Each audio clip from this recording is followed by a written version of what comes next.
Hi guys, welcome to my channel. இதுவரைக்கும் என்னோட சேனலை சப்ஸ்கிரைப் பண்ணாதவங்க சப்ஸ்கிரைப் பண்ணி விடுங்க. பக்கத்தில் உள்ள பெல் பட்டனை கிளிக் பண்ணி விடுங்க. மறக்காமல் லைக் போட்டு விடுங்க.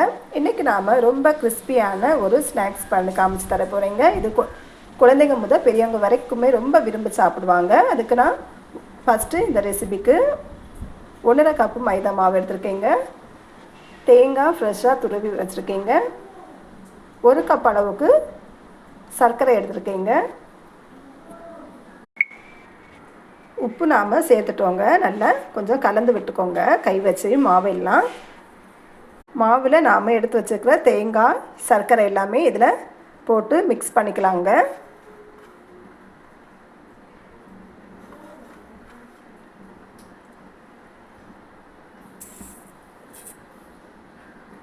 போட்டு நல்லா மிக்ஸ் பண்ணிக்கோங்க. ஏற்கனவே நாம் உப்பு சேர்த்துட்டோங்க. நல்லா அந்த மாவை நல்லா கை வச்சு பிசைஞ்சுக்கோங்க. இப்போ கொஞ்சம் கொஞ்சமாக தண்ணீர் சேர்த்துக்கோங்க. தண்ணீர் சேர்த்து நல்லா கலந்து விட்டுக்கோங்க.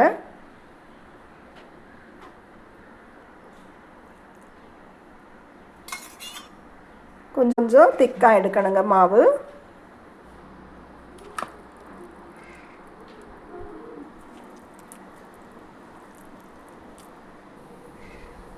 இப்போ பார்த்தீங்கன்னா நம்ம அந்த மாவை நல்லா போட்டு கலக்கி வச்சுருக்கோங்க.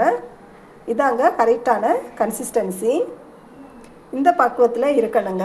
அப்போ தாங்க நாம் எண்ணெயில் போட்டு பொரிக்கும்போது நல்ல கிறிஸ்பியாக அழகாக பஃப்னு வருங்க. இது இப்போ ஒரு ஓரமாக ஒரு 10 நிமிஷம் இது அப்படியே வெளியே இருக்கட்டுங்க. 10 நிமிஷம் ஆயாச்சுங்க.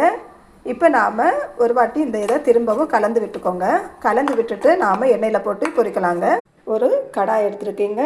இந்த கடாயும் சூடாயிட்டுங்க. இப்போ நமக்கு தேவையான அளவுக்கு எண்ணெய் சேர்க்கலாங்க. சும்மா செக் பண்ணிக்கோங்க.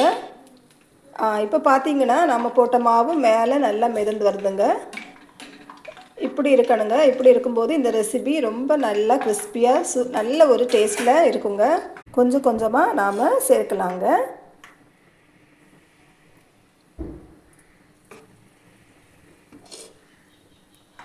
உங்களுக்கு பெரிய சைஸாக போடணும் அப்படின்னா உங்கள் விருப்பம். எண்ணெயில் நல்லா பொரியட்டுங்க. ஸ்டவ்வை லோ ஃப்ளேமில் வச்சுக்கோங்க. ஒரு 2 மினிட்ஸ்க்கு அப்படியே இருக்கட்டுங்க. கலர் எல்லாம் சேஞ்ச் ஆகணுங்க. நமக்கு இந்த ரெசிபி ரொம்ப டேஸ்ட்டாக இருக்குங்க. திருப்பி போட்டியாச்சுங்க. நல்லா பொரியட்டுங்க.